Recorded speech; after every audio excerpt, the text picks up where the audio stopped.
Alright, so good morning. Nandito na ba lahat?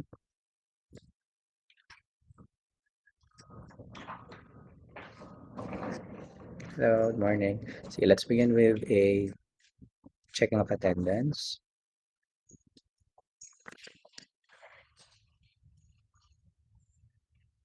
Talabo?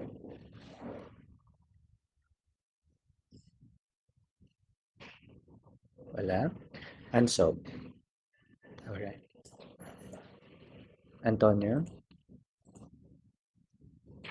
Avendano?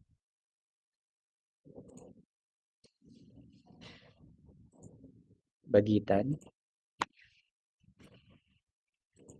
Batista?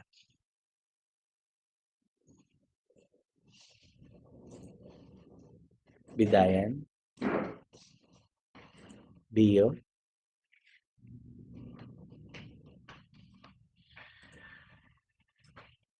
Biringino?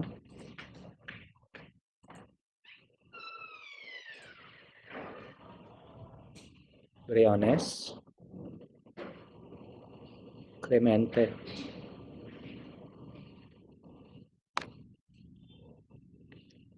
Comandao?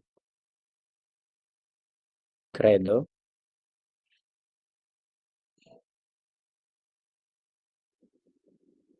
Da Costa? Dizon? Odulia? Galarpe?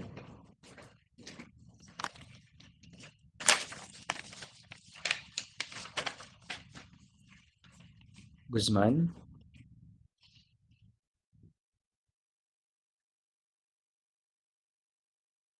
Ildefonso?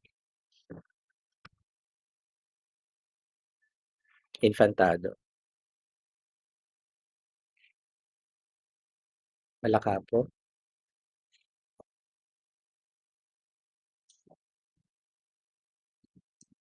Manalo?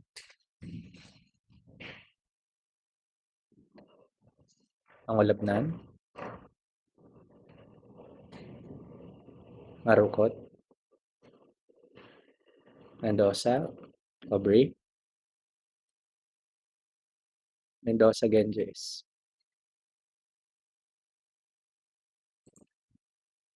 Mitra? Mondejar? Muega? Naive? Nario?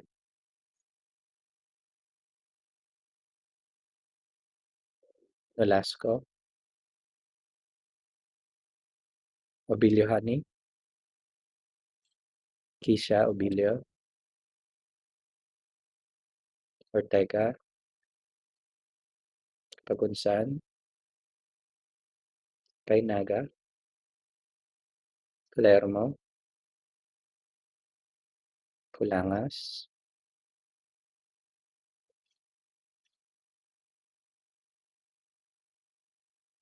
Recato?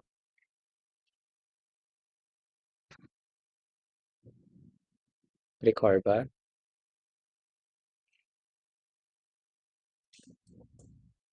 Refugio?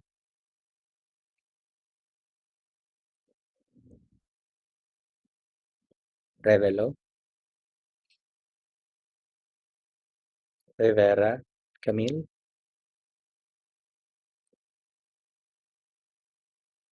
Rivera Robert? Sengat? Tiangco? Tolentino? Vasquez? Villalba? Enluan? Alright, thank you so much.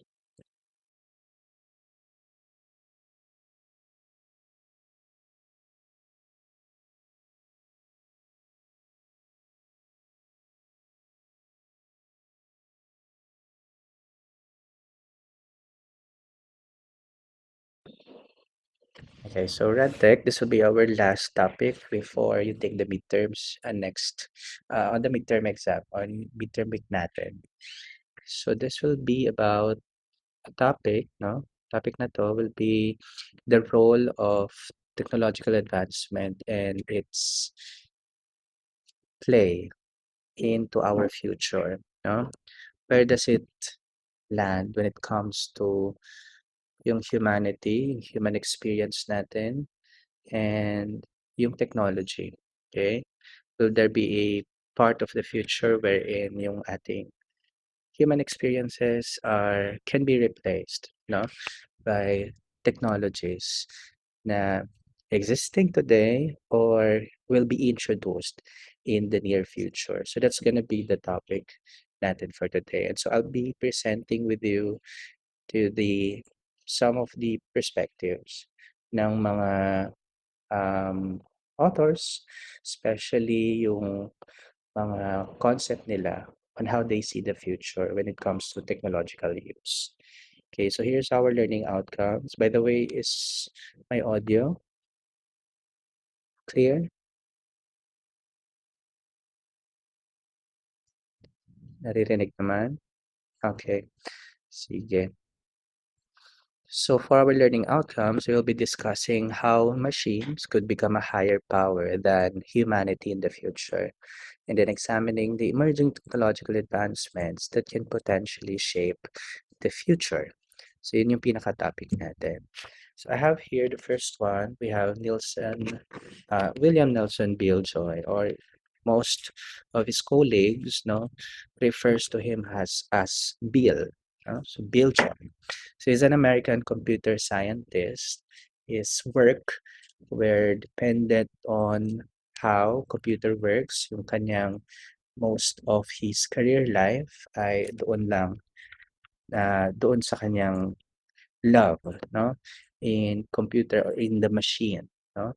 So his life, no, were devoted highly on the concept of how technologies can be used by us, no. So in fact, in Wired magazine, he authored an article entitled "Why the Future Doesn't Need Us," wherein he actually authored some of his worries and concerns that there will be in the future, no, technologies or technological advancement will somehow, okay, if it's not to improve the human experience, it could lead to something that is the opposite. It could be a higher power than the humanity itself. So tingnan natin yung kanyang concept. So Bill Joy explained the possible dangers of increasingly advanced 21st century technologies. So his work mostly focused on these three. One, genetics, no? Nanotechnology, number two, and then number three, robotics. So these three, if not controlled, no, if we're given autonomy to a particular or single group of people, could be considered a danger, no, to the society or to the humanity. So tingnan natin ano ba yung kanilang mga possible dilemmas when it comes to street technological advancement.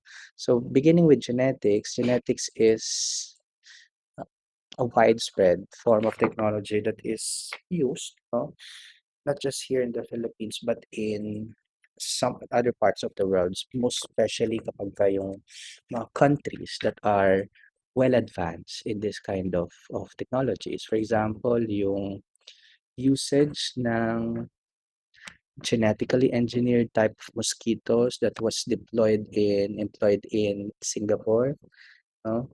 So part of the mosquito population was introduced to a type of bacteria that you know affects the male mosquitoes not to not to remove their capabilities to reproduce. And so the very effect is the reduce or yung reduction ng population ng mosquitoes in the Singapore or in the country. So yung result naman nun is to decrease, no, the decline of mosquito-dependent kind of diseases or illnesses.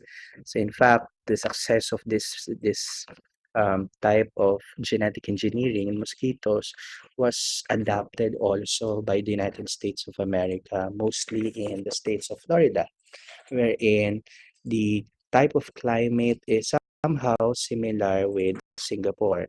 So they've already employed this kind of tactics, genetically engineering yung mosquitoes to combat the type of diseases that this mosquito can, bring to the society. Okay, so that's just one of so many genetic engineerings, products of engineerings, especially in genes or in genetics, that can lead to, it can improve or sometimes it can be a threat to the society natin. So, tingnan natin kung ano pa yung examples niya. So, he argues also that machines will eventually become smarter than us, creating a dystopia, so create injustice. So, time will come if, again, control is taken away from human and it is solely given to technology such as the machines or robots or artificial intelligence, then there will be a time that, you know this type of machines can think on their own, no, can can become key players into shaping the society in the context na they will be a higher power than the humans in the future.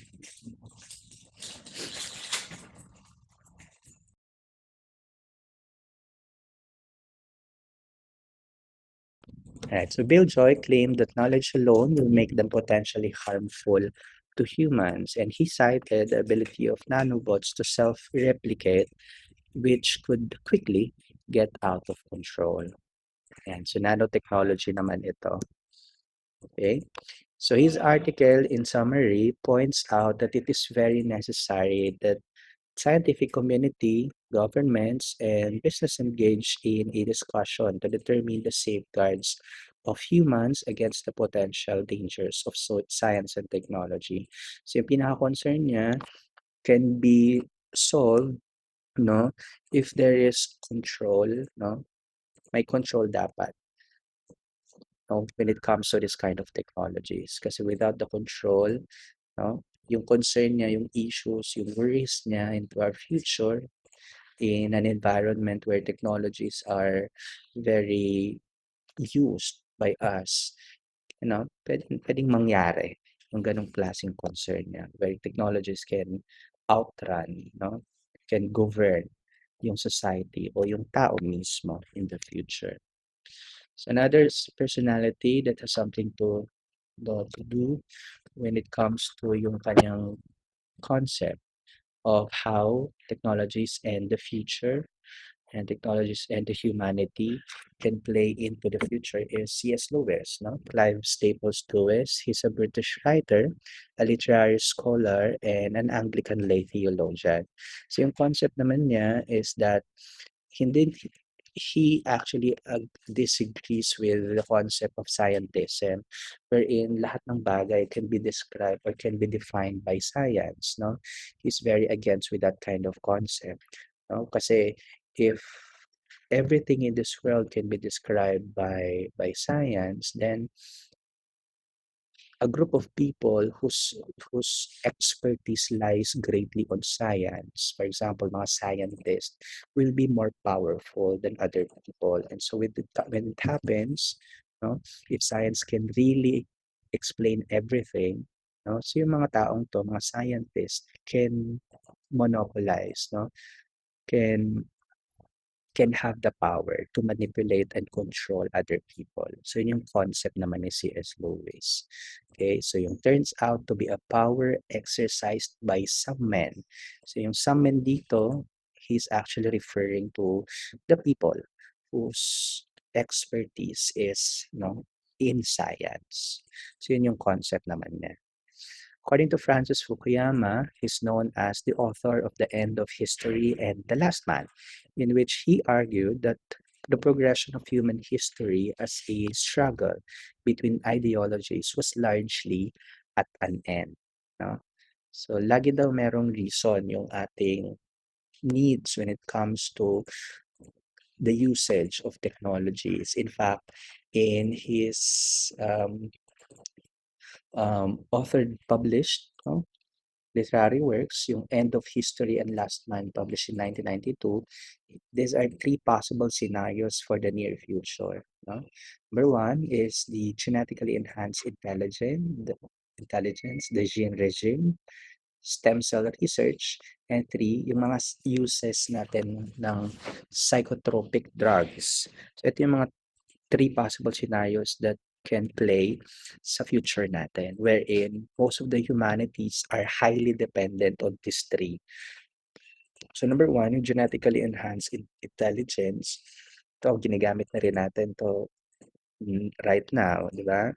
Yung paggamit ng mga, for example, sa mga prosthetics, paggamit ng mga prosthetic device that is more advanced, no? That can do so many functions that are way beyond sa mga normal parts of the body natin, no? They are more advanced, especially also in in equipping, no? Elevating yung capabilities ng tao na gumagamit nito. Okay? Still some research, a possible future is also seen wherein humanities are dependent on stem cell research to prolong and combat yung mga effects ng aging on humans. And then yung number three, yung uses ng psychotropic drugs. Example natin dito is yung mga Prozacs, mga Ritalin. Ayan. Yung mga types of drugs na to are inhibitors ng mga types of hormones natin that causes us to become hyper. No? In fact, yung mga Prozacs na to, yung mga fluoxetine, no? These are among others, these are antidepressant type of drugs. So there will be a future that humanities will be dependent on this type of drugs. Yung mga Ritalin, no? These are type of drugs that treats yung mga attention deficit disorders, ADDs, if you're familiar, no? So, magiging dependent din daw tayo, no, in the future in these types of drugs, because of the technologies. Now, these are parts of technologies na pwede nating um, maging part of our daily living in the future. So that's according to Francis Fukuyama. Now, when it comes to Jacques Ellul, no, he warns that as the technological capabilities grow, they result in countless means to accomplish tasks than ever before. Ito naman, yung kanyang worry naman when it comes to technology and the humanity, since technologies can do so much better than what we can as humans, diba? They do more efficiently, they can accomplish tasks in no time, di ba? So with that, nagkakaroon ng chance then to learn for these technologies to learn on the particulars kung paano mag-behave ang isang tao. So with that, yung mga knowledge na nakukuha, the data that these technologies gather from our usage ng mga technologies nito can also be used against us. That's according to Jacques Ellul. Now, William Gibson naman, an American-Canadian writer who has been called the father of the cyberpunk subgenre of science fiction, he actually coined the term cyberspace. No? Saan niya nanggaling yung term na yan? And has said that the future is here. It's just not evenly distributed. So when he said it's not evenly distributed, but even up till now, di ba? It is not seen in all walks of life. Some part of the society, some members of the society has the opportunity and accessibility to have and to use and to enjoy this type of technologies. But for some, especially for members that are very unfortunate to have this kind of experiences. They don't have yung ganitong klaseng experience, no? Even in the Philippines, no? Most of the parts of the country are very rural, di ba? So, wala silang ganong klaseng access when it comes to this. Okay. Sa medical field naman, ganun din. Correct? May mga type of diseases that can also be, that can only be treated or only be cured at a very advanced facilities. Pero dito sa Philippines, number na, very few ang may ganong kakayahan. And so, kung meron kang means, di ba? Means when it comes to financial fundings, you can choose to have it abroad, where facilities are more advanced. No? But there will be time, hopefully, in the future, that in the Philippines can do it, no? For the Filipinos, for everyone. Okay, so that's according to William Gibson. Okay, 21st century technologies. Ito yung mga types of technologies na existing na right now, na ina-experience na natin. So as I've said kanina, genetic engineering, if you are familiar with GMOs, these are organisms that are modified yung kanilang mga genetics. So some of these can become a produce that can become a livelihood for some, binibenta, di ba? Example natin dito is here in the Philippines, we are very agricultural. You know that already. And with that kind of context, since we are also across, no, on the typhoon belt, no, madalas tayo binabagyo. But for technologies like this one, genetic engineering, we can actually modify the genetics of our crops, let's say our rice plants, no, to be resilient, more resilient with this kind of disasters, with this kind of typhoons, so that yung mga farmers natin, our farmers can still increase their yield despite yung mga number of disasters and typhoons natin. Okay, so that's an example of genetic engineering. So it is actually done to improve yung mga improve the existing capabilities or characteristic of the organism.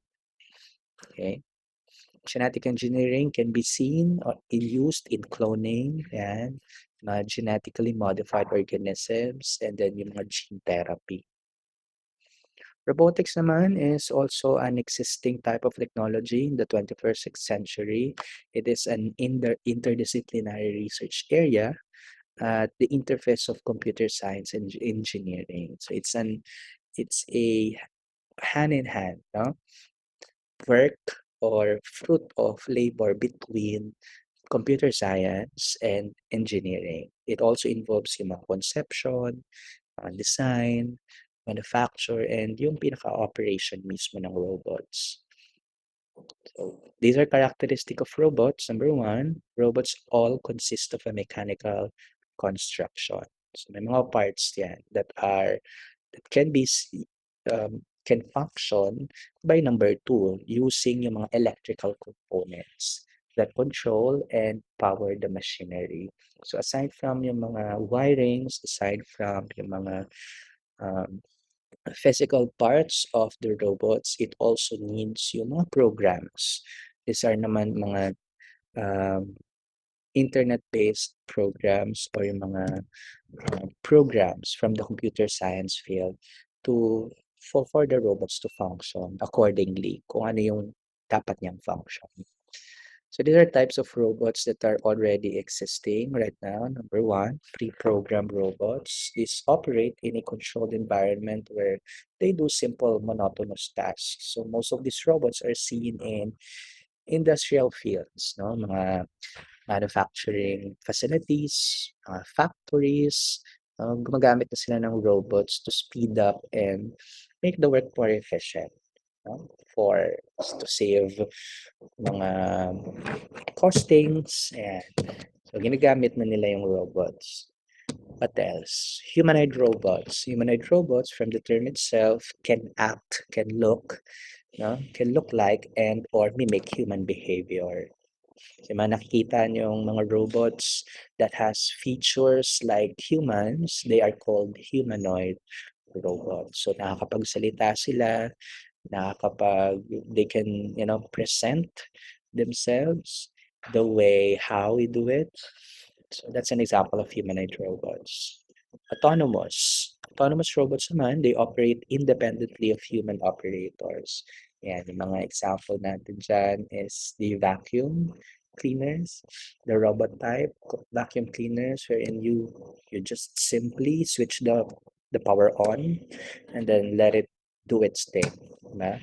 So that's autonomous robot. Teleoperated robots naman are mechanical bots. Contrary sa previous one, this one has, no, has to be controlled by humans for precision, for accuracy.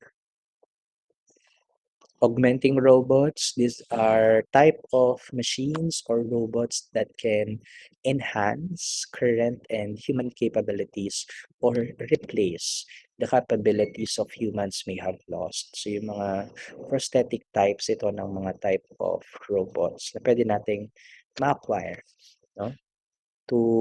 Kung ikaw ay nawalan, for example, ng limb o kaya ng hand, you can make use of augmenting robots so that you can still do the function ng kamay mo. It's as if na may kamay ka pa rin.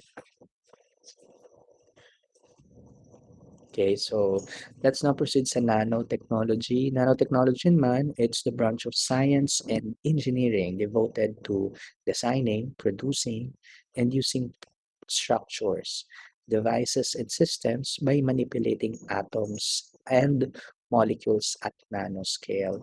So even though these are very, in terms of structure, very minute, no, sobrang liit, but nanotechnology is a type of technology that is very widespread already, no? Kahit ang dami niya ng applications.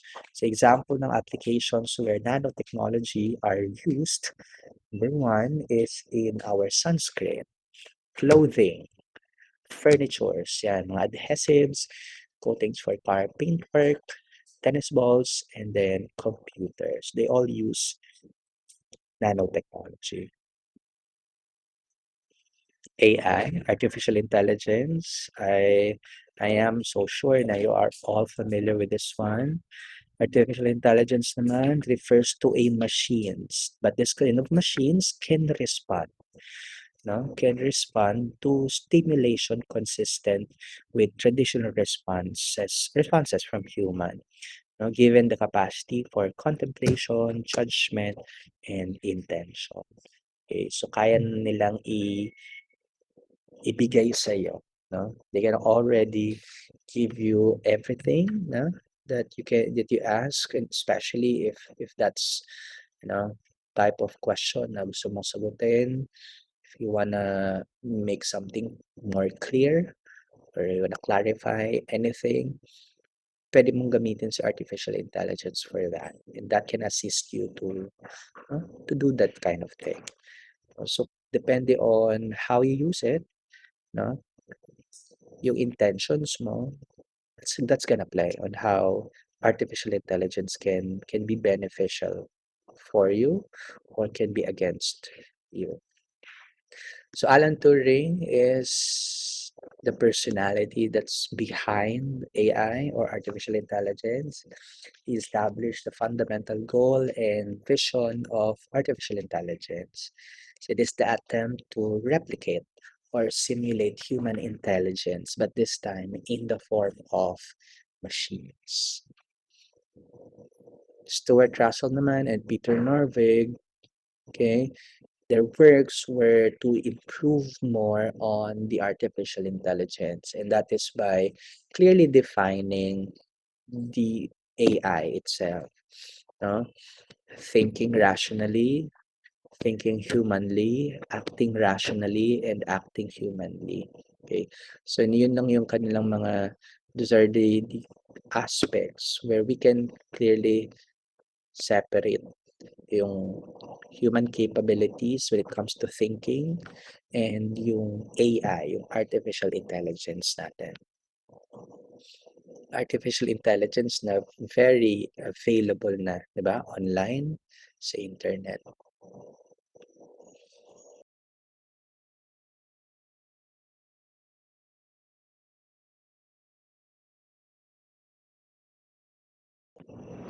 Alright, so these are some helpful everyday uses of AI.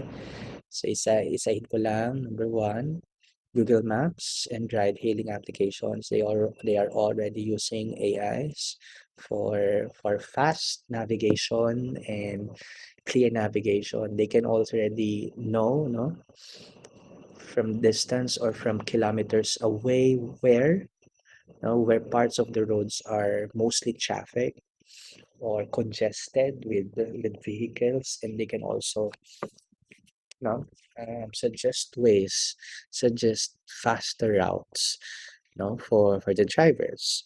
So that's how AI works there.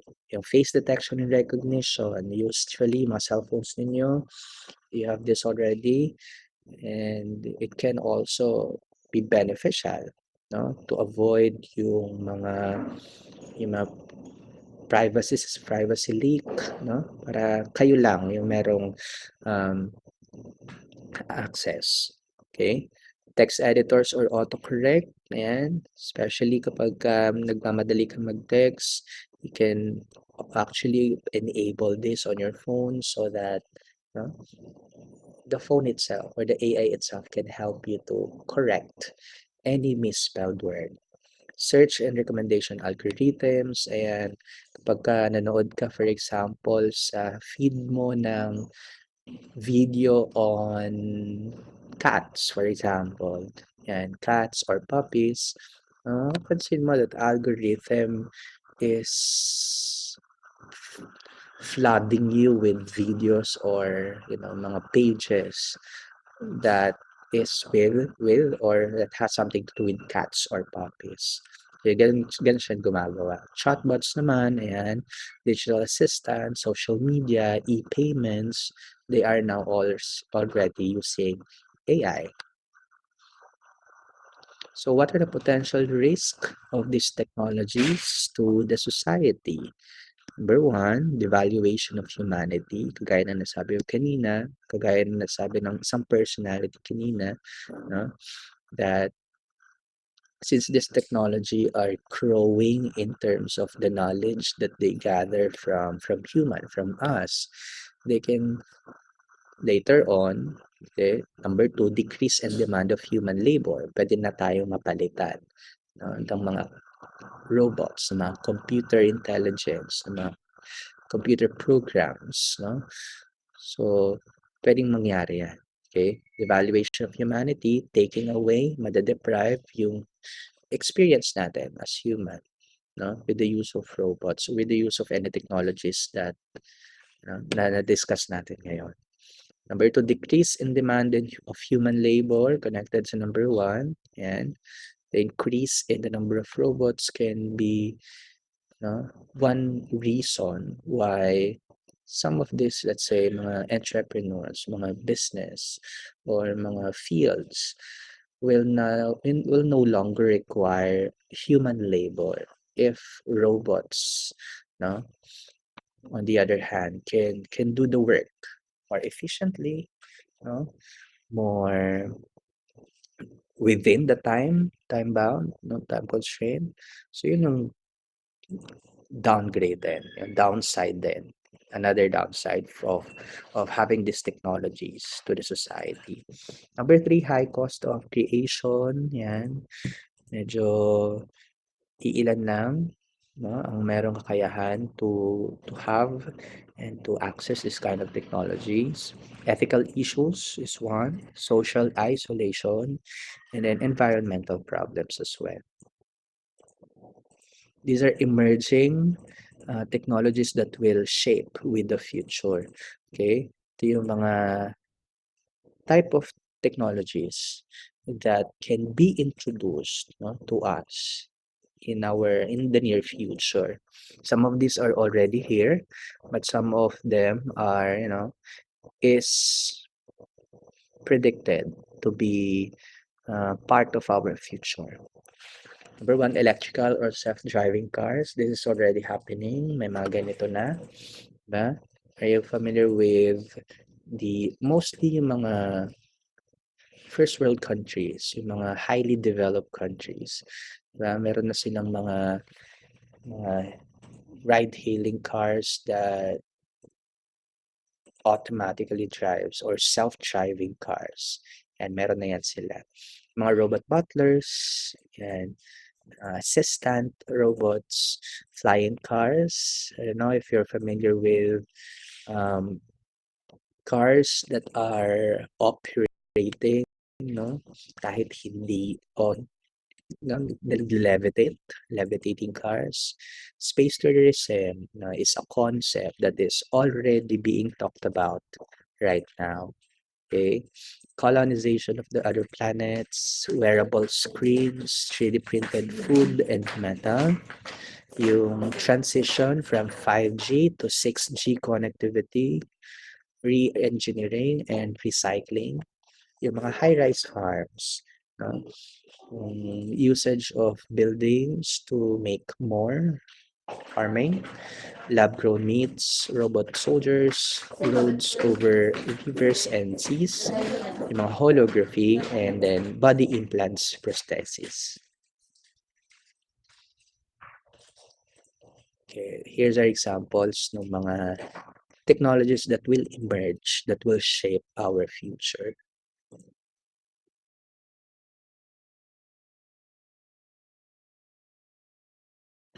All right, any other questions? Any clarifications to be?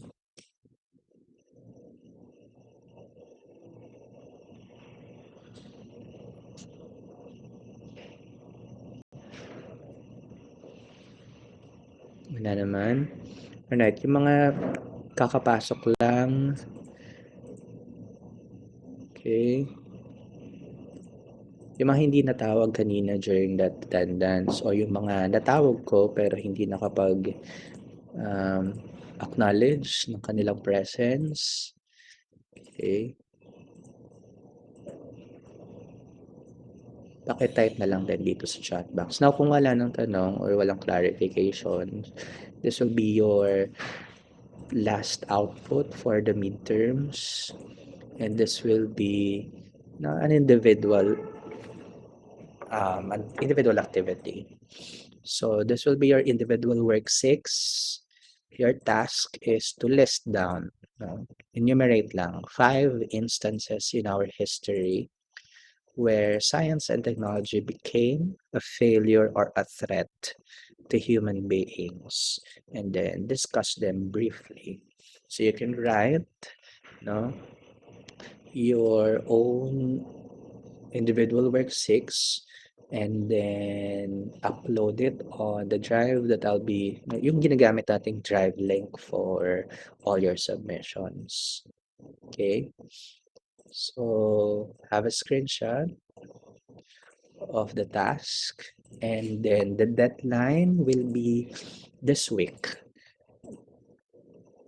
I am talking about all your submissions. So, from the very beginning of the midterm topics natin, if you're familiar with yung ating after ng week 6, yung week 7 natin. So, nasa week number 11 na tayo. Okay? So, lahat ng outputs, please do submit on time. And then, during kailan ang ating on-site? On-site natin will be, is it Wednesday?